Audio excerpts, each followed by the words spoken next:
question from one person, and I split it into two different sermons. Last week I dealt with the altar call and why we do not have that on a weekly basis. And this Sunday I'm dealing with the question, what is the matter with revival? Now, I want to let you all know that I'm going to be dealing with this subject in a lot of different ways. I'm going to come at it from a lot of different angles and directions. I'm going to talk about it from a very practical point of view. I'm going to talk about it from a historical point of view, and then I'm going to get down to a spiritual and a biblical point of view. So don't think that I'm shortchanging you on the Bible today. I am going to get there, but it's just going to take me a little bit of setup. I've got to pave some road before we get down to the nitty-gritty of it. So I will get to a scriptural point of view on this. If you will, join me in a spirit of prayer. God who holds us in your hand, God who knows us by our most intimate name and knows the very thoughts of the feelings of our heart, we humble ourselves before you, for there are so many ways in which you could deal with us. You could approach us in anger over our sin. You could approach us with unlimited love and treat everyone the same. But for some odd reason, you have found something in between. You reach out and let people know that there is a line that cannot be crossed. And for those who wish to live on the other side of that line, there is judgment. But for those who see fit to step across it, there is love. And it is unending love. But we are all somewhere right down the middle at times. Sometimes we step across and do things our way, and sometimes we come back and we experience the fullness of your love. And when we experience that, we know the spirit of revival.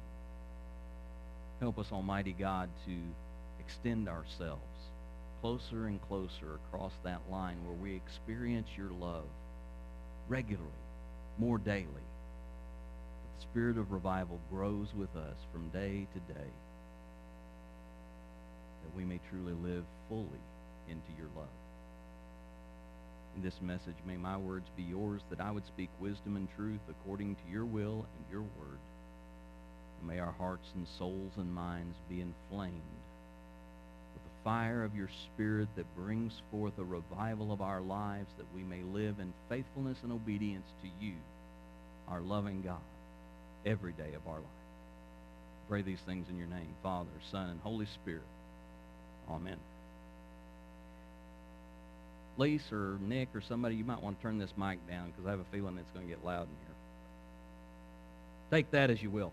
I want to start by saying, contrary to what may be the opinion that floats around here, I am not opposed to revivals. That's not something that I stand in opposition to. Growing up, I grew up with frequent revivals, regular revivals. There was a particular revival series that started before I can ever remember. That revival series goes on today, and I loved going to revivals. It was something that I looked forward to every year and had the opportunity to experience many great moments of worship in revival. So I don't oppose revivals on any grounds, but I approach them differently than you all do. I approach them as I approach just about everything else in the church, and that is that I have a responsibility of stewardship toward the church's mission and resources for the way that we do things. So when it comes to talking about revival, and it talks about, having those experiences or those opportunities of revival, the primary reason why we haven't held them more than we have comes down to the very practical reason of they haven't met our need for mission, and they haven't met a responsible use of our resources.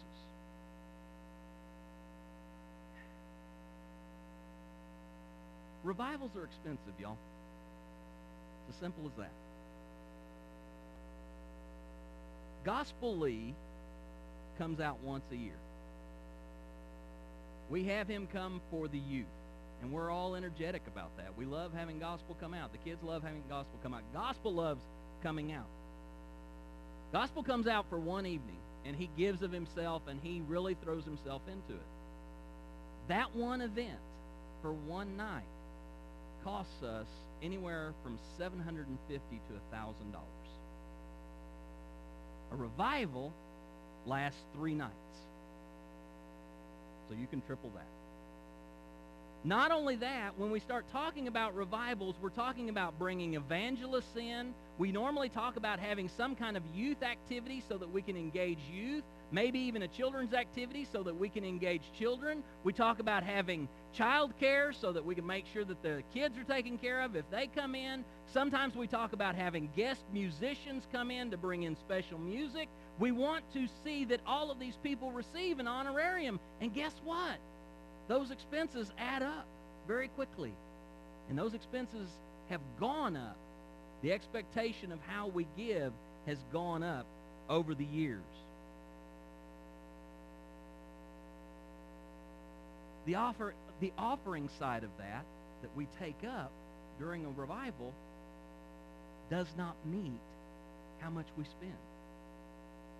And we have a foundation endowment where we can draw money from that, but that foundation endowment does not replenish as quickly as we use it. And so there's a lag in that. So the monies that we take to give to revival come out of our already limited budget. Secondly, there's the resource of time. Revivals are in competition with life schedules that are filled more now than they have been before. We are moving as a church in the United Methodist Church and in other churches around the country, we are moving from counting weekly attendance to unique monthly attendance. What that means is we are moving from the idea of counting individually every person who is in worship on a weekly basis to counting people to see if they show up once a month. Why? Because regular attenders don't come every week nowadays. Regular attenders come once or twice a month. Stop and think about that for just a minute. Regular attenders come once or twice a month. We're having to count people who aren't here half of the month. Why? Because they're gone.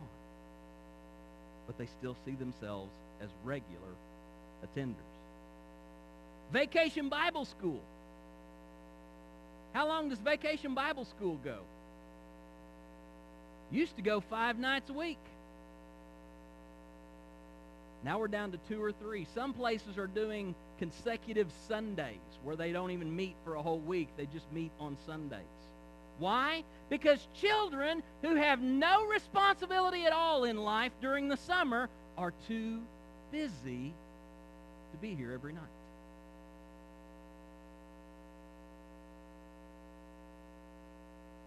Then there are more activities to compete with the time slots that we do have, and there's more commitment to outside activities. I despise planning events on a calendar. You know why? Because whenever I start planning events, I have people tell me, well, that's when the basketball tournament is. Well, that's when the state playoffs for football are. OU's playing at home that weekend. You know how hard it is to schedule something when I have to compete with all of those things? We have a resource of time that is given to us, and revivals that are 2 and 3 nights long have just been shoved into an already overpacked schedule in the life of people. Third, revivals are typically a mission to the unchurched or the non-believers in a community, but unbelievers and unchurched people do not come to revivals as a form of entertainment. Nor do they come to revivals as a source of self-improvement. If the unchurched and the non-believers do have free time, and I refer you back to the aforementioned limit of free time that we have, if they do have free time, are they going to come to church? Probably not. Because even church members, if they have free time, may or may not come to church. And if they are looking for enlightenment, if they're looking for self-improvement, they are going to go somewhere, to counseling, to therapy, to social networks, to some kind of self-improvement that unchurched and non-believing people will claim they don't have the baggage of going to church because they feel like church has too much baggage associated with it.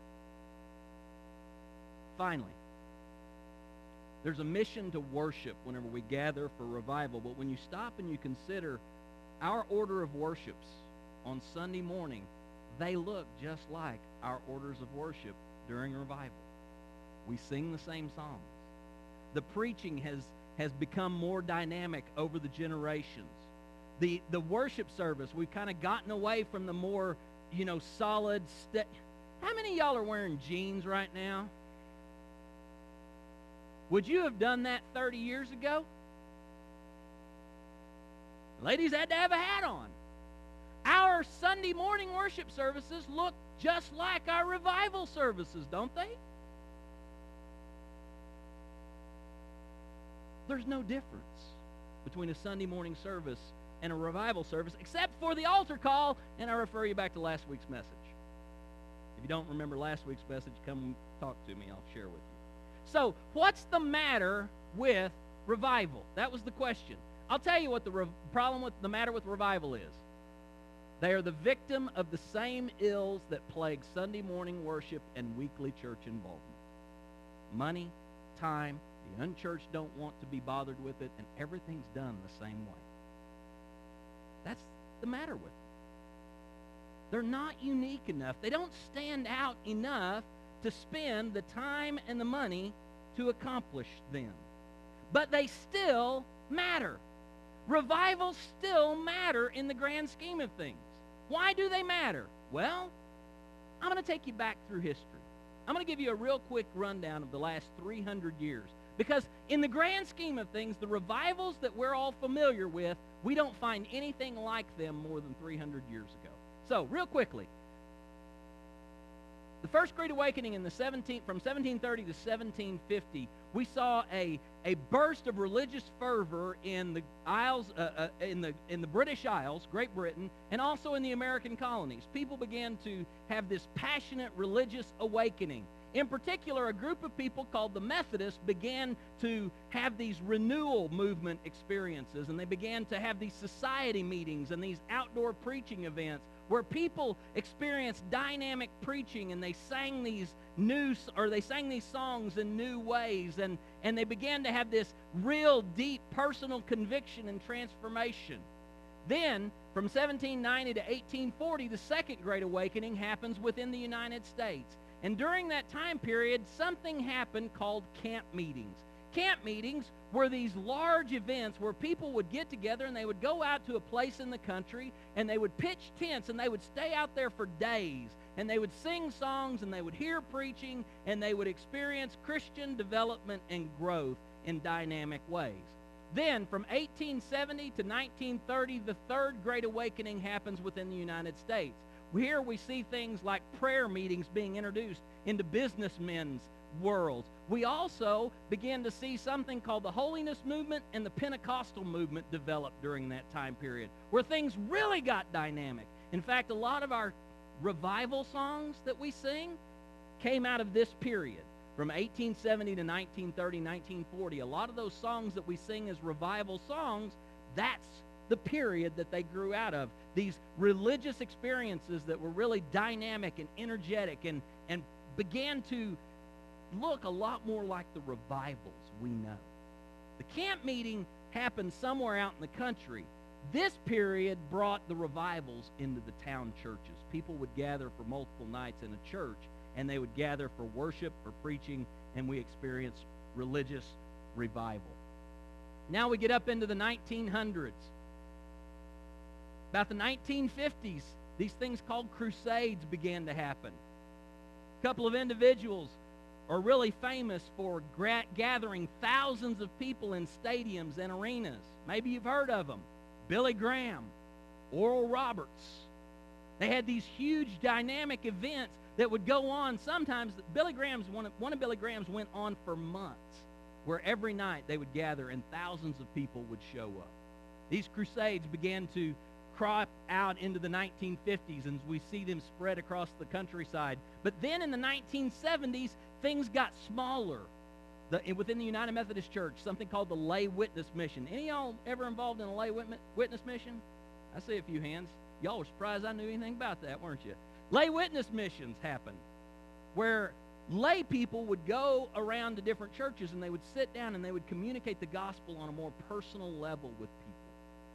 It didn't involve preaching, but there were these meetings where they would come together and they'd be singing and somebody would give a witness, but it was a lot more intimate and a lot more personal about that. But also, we see personal evangelism methods increasing in that time. We get up into the 80s, and we see parachurch and non-denominational movements growing out of this. The Vineyard movement. This idea that the traditional denomination, it doesn't get it. It doesn't understand how to have a really dynamic worship, and so people had to go outside of the church to find spiritual renewal. Then you have things like Promise Keepers or Women of Faith. Any of y'all ever been to a Promise Keepers convention? You went to a Promise Keepers convention? Women of Faith. It's two sides of the same coin. And really, it's a redoing of the Crusades of Billy Graham. The idea of getting thousands of people in an arena, do some music, have a really dynamic group of preachers. But it's called a convention, not a revival. Then on a more intimate level, we have the Walk to Emmaus that happens more regionally, and people will come together and they experience spiritual renewal in that way. And now we move up into where we are right now. You have the Passion Movement, Chris Tomlin and the church out of Atlanta that he's a part of, where they have their big organizational things that spread across the countryside that's led into the phenomenon called worship concerts. We've been to a few, haven't we? I love Matt Maher. You go to a Matt Maher concert, it's a worship service. You go to a DC Talk, when DC Talk was still DC Talk. If you went to a DC Talk concert, it was a worship service. If you go to any Christian artist concert, there's a worship service thrown into it. Again, going back to the idea of what the Crusades were. So we have these different models of spiritual renewal that have happened over the last 300 years. But I want to show you something. This is what we could imagine happens over the last 300 years of worship renewal or spiritual renewal experiences. The Great Awakening happens, and there's a burst of religious fervor and energy, but it kind of begins to taper off. And then the Methodists crop up, and then it kind of tapers off. And then the Second Great Awakening happens, and it begins to taper off. And the camp meetings pop up, and it tapers off. And another Great Awakening, and the Holiness Movement, and you see what's happening here? It's a cycle. These great spiritual revival events happen about every 20 to 40 years in our history. And another thing that happens is they change a little bit from the previous one. Each one of them happens, and we see that revivals are always changing in method, but people always want them. People want to have these revivals. They want to have this spiritual renewal, and they want to experience these things, and they go to them, and they have this bit of renewal, but after a while, the method kind of loses its power, and people kind of start looking for something else. There's something else that we can look at. In particular, over the last 50 years or so, 50 or 60 years, revivals do little to help churches remain healthy in the long term. Because this is what we have seen. As a per capita part of the population, the impact of revivals on the number of people who are involved in churches. For the last 60 years, we've been talking about our numbers are going down. But in the last 60 years, we've had lay witness mission. We've had Promise Keepers and Women of Faith. We've had Walk to Emmaus. We've had concerts. We've brought in Gospel Lee. We've brought in these people. But we see little long-term benefit from it. These events, they bring this burst of religious fervor, but they don't bring the ongoing development that's necessary to truly lift up a church over the long haul. In order to maintain the fruits of revival or other events, a local Christian community needs to have a healthy regard for intentional Christian discipline and discipling. Discipline meaning Christians in a local church setting have to be committed to this intentional growing of themselves spiritually, but also an intentional effort of growing each other and the community around them spiritually. Let's go to 2 Chronicles chapter 34. 2 Chronicles chapter 34 is the greatest story of revival in the Bible. 2 Chronicles 34. Beginning of verse 1.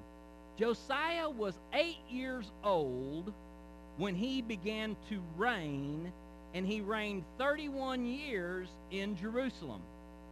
How old was Josiah when he became a king? 8 years old. He did what was right in the eyes of the Lord and walked in the ways of David his father, and he did not turn aside to the right hand or to the left hand. That's the chronicler's way of saying Josiah was a really, really good king.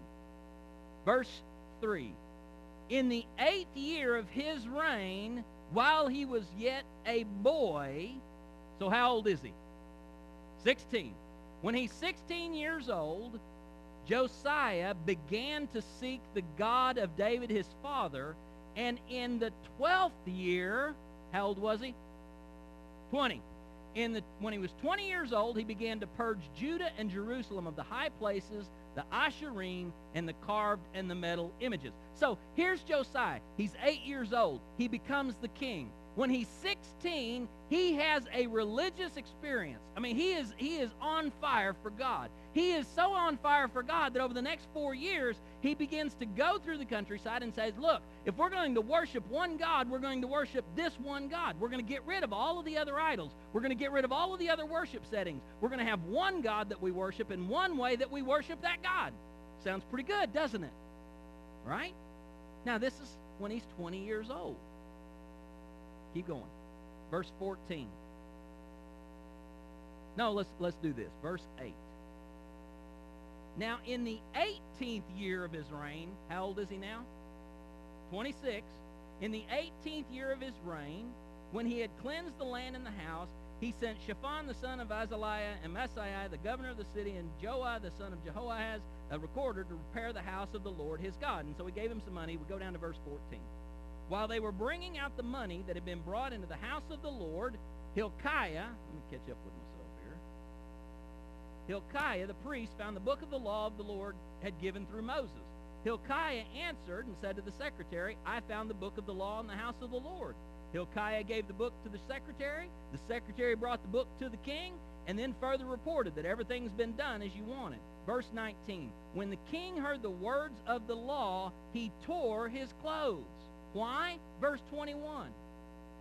Go inquire of the Lord for me and for those who are left in Israel and in Judah concerning the words of the book that has been found. For great is the wrath of the Lord that is poured out on us, because our fathers have not kept the word of the Lord to do according to all that is written in the book.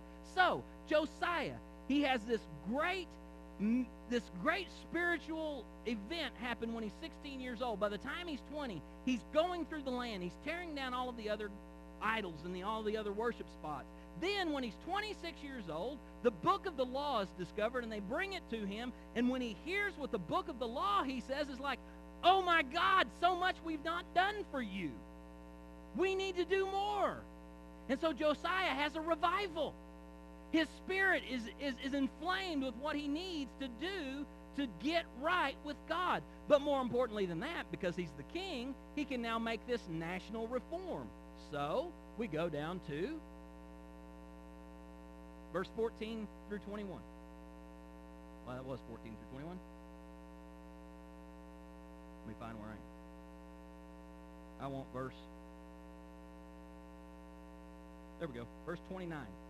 The king sent and gathered all the elders of Judah and Jerusalem.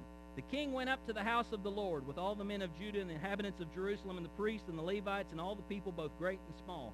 He read in their hearing all the words of the book of the covenant that had been found in the house of the Lord. The king stood in his place and made a covenant before the Lord to walk after the Lord, to keep his commandments and his testimonies and his statutes with all his heart and with all his soul, to perform the words of the covenant that were written in the book. Then he made all who were present in Jerusalem and in Benjamin join in to it.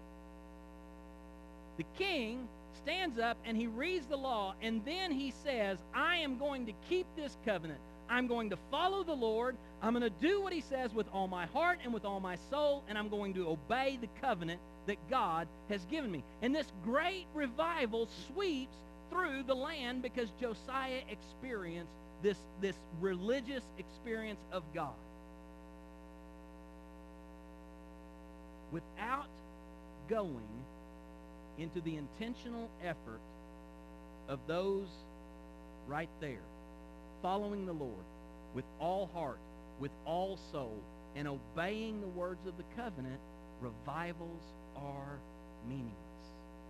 If there is no ongoing intentional effort to make sure that we are following through with what that connection with God is about, religious revivals are just an opiate.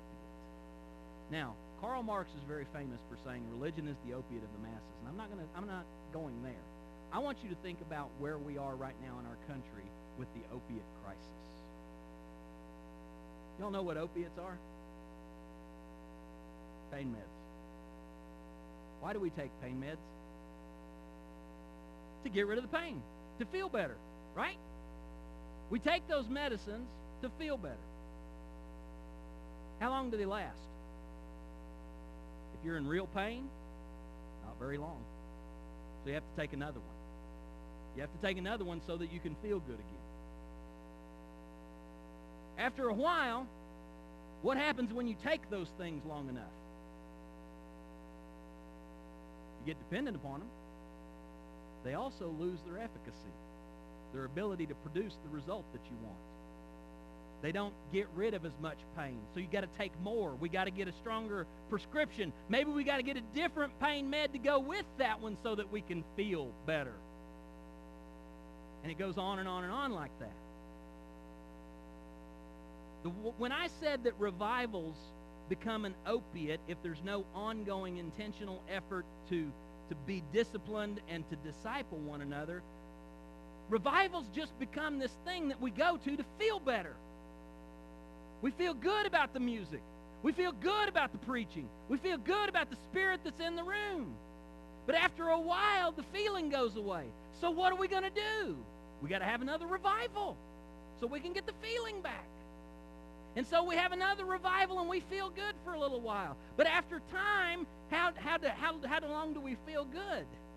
It's shorter and shorter and shorter. So instead of having a revival once a year, now we got to have a revival twice a year. And instead of having a revival twice a year, we got to have a revival twice a year, and we have to have a gathering out at the sand dunes or up at Arcalen during the summer as sort of kind of summer, worship experience. And then we have to go to a monthly singing so that we can keep it. You see what's happening?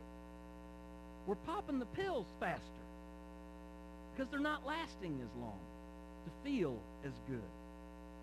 Or we begin to look at it and say, well, you know what? We didn't have as many people come this year as we did last year. Maybe we need to do something bigger. Instead of having 3 nights, let's go to 4 nights. Maybe they couldn't make it that 4th night. Well, you know what? Instead of having this preacher from the next town over, why don't we get a really big name preacher to come in? Oh, I know what we can do. We can see how much it will cost to bring in a really, really professional band to do the music. See where I'm going with this? This is the revivals that I have seen over my ministry. The reasonings that I have heard in the planning of these revivals. We look to these events, and we've even given them a name. We call them mountaintop experiences, where something momentous happens. Do you know where that comes from in Scripture? Matthew 17, 1 through 8. Matthew 17, 1 through 8. Jesus takes Peter and James and John up on a mountain. And while they are up on the mountain, Jesus is transformed before them. His appearance changes. His face shines like the sun. His clothes become white as light. And behold, there appeared with him Moses and Elijah talking with him. And Peter said to Jesus, Lord, it is good that we are here. If you wish, I will make 3 tents here, one for you, one for Moses, and one for Elijah. Peter and James and John get chosen by Jesus to go up on a mountain. And Jesus has a moment that Peter, James, and John are a part of where something momentous happens, something amazing happens, something earth-shattering happens. And Peter watches this and he says, man, it feels good to be here. You know what, Jesus? Here's what we ought to do. We ought to build some little buildings out here to mark the moment. We need to build some buildings out here to let people know about how cool you are, that Moses and Elijah showed up to talk with you. While he was talking, Matthew says, verse 5, behold, a bright cloud overshadowed them, and a voice from the cloud said, this is my beloved Son, with whom I am well pleased. Listen to him. Now, have any of y'all ever met somebody famous? Nobody has met anybody famous. We're from Turpin. Okay.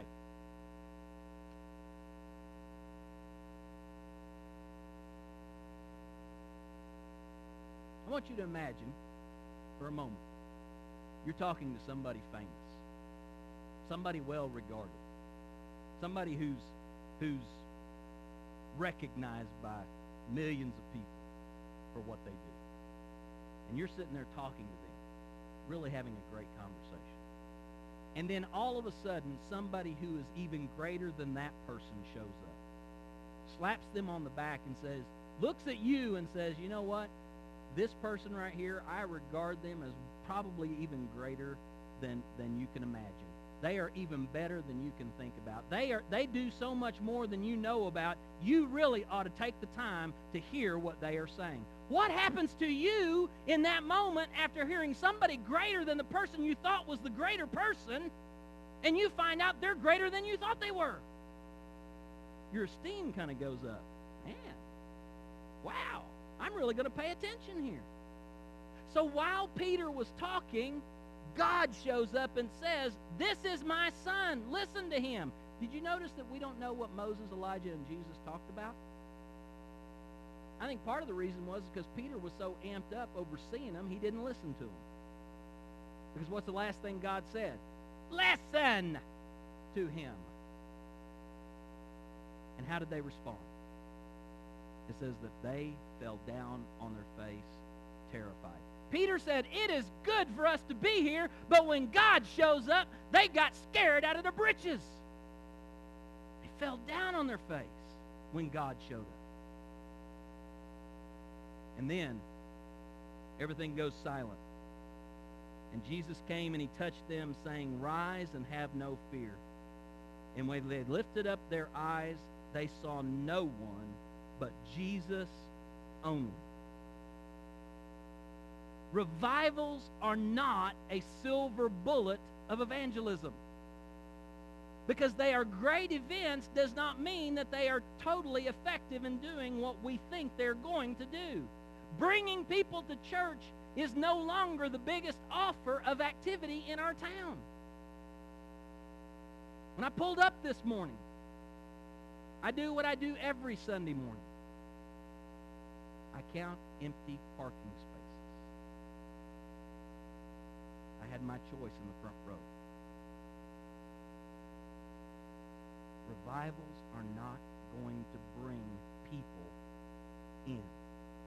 Revivals cannot even engage the faithful unless there is enough activity to overcome the demands of social life, to make sure that there's child care, to see to it that a supper is provided, to make sure that the youth and the children have something to keep them busy so we can focus on the preacher.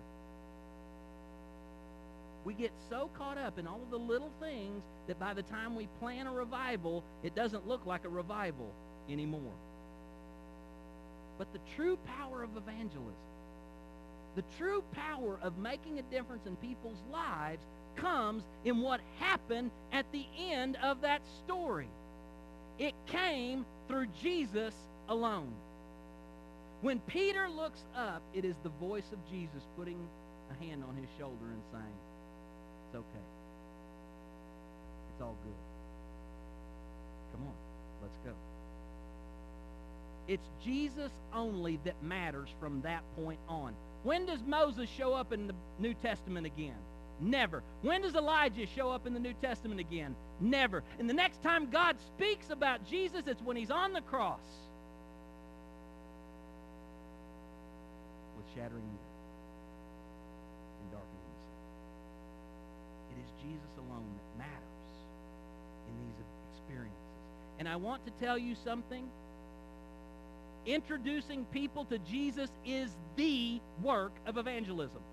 Introducing people to the Jesus that we have met and that we know and whose love we experience, that is evangelism. And it does not take a preacher from in town or out of town or somewhere else to do that job. It does not take a worship band or even a polished professional singing group to sing the praises of Jesus Christ to somebody else.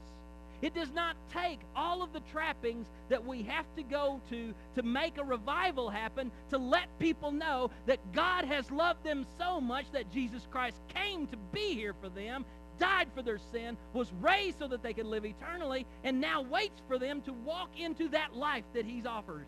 He does not need a revival. He needs people who are willing to do what he asks them to do, to follow through on what he has called us to do, to follow through on what Josiah called the people to do. Josiah said, look, we need to seek the Lord, but we also have to surrender to God. We have to turn our life in service toward God. Jesus says it this way in Matthew chapter 16, verses right before this chapter. Jesus told his disciples, if anyone would come after me, let him deny himself, take up his cross, and follow me. He said, deny yourself, put yourself out. Don't worry about the things that you require anymore. Don't worry about what you think you need. Don't worry about what makes you comfortable. In fact, you better be ready to be uncomfortable with what I'm going to ask you to do.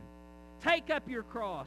Put yourself down on the lowest level. Surrender your whole life and what you think is important so that you can make a spectacle of your life and your faith. Let your faith be your witness. That which you believe, that which you do, let other people see Jesus Christ in who you are. We have to live our faith out in very obvious tones and ways.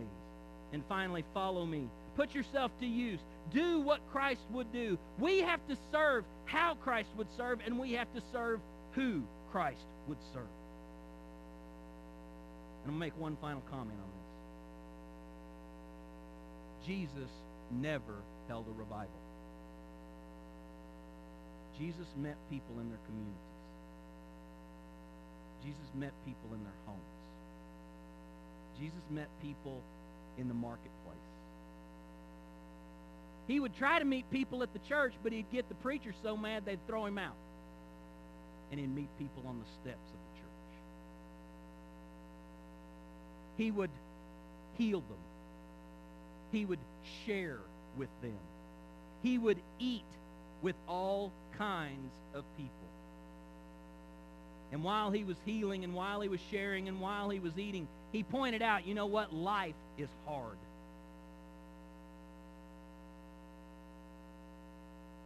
But following God is harder. But it's worth the trade-off. It's worth it if you want to do it. That's what he would say to people. He said, the road is narrow. gate's small, but what you have to carry isn't that heavy. He says, if you follow me, it's worth it. I'm not opposed to revivals, y'all. But I don't think about revivals like you do. I think instead of having these great big bursts of energy at first and then dropping off over time, we ought to have an effort in the church where we are intentionally growing and discipling and training one another, where we are taking care of one another, where we're going out in the community and introducing people to Jesus Christ, so that as we kind of go through that, when we have a revival, it's not about to make that energy happen, it's about celebrating the energy that's already taken place. It's about coming together to rejoice over what we have done together. It is to come together to give praise, to give God the acknowledgement that God deserves, because that is what worship is. It is to acknowledge God. It is to give ourselves to God. It is to praise God. It's not to get something for us. Revival should be about celebrating what we have done as a community together to bring one another closer to Jesus alone, to introduce new people to Jesus Christ. That's what I think about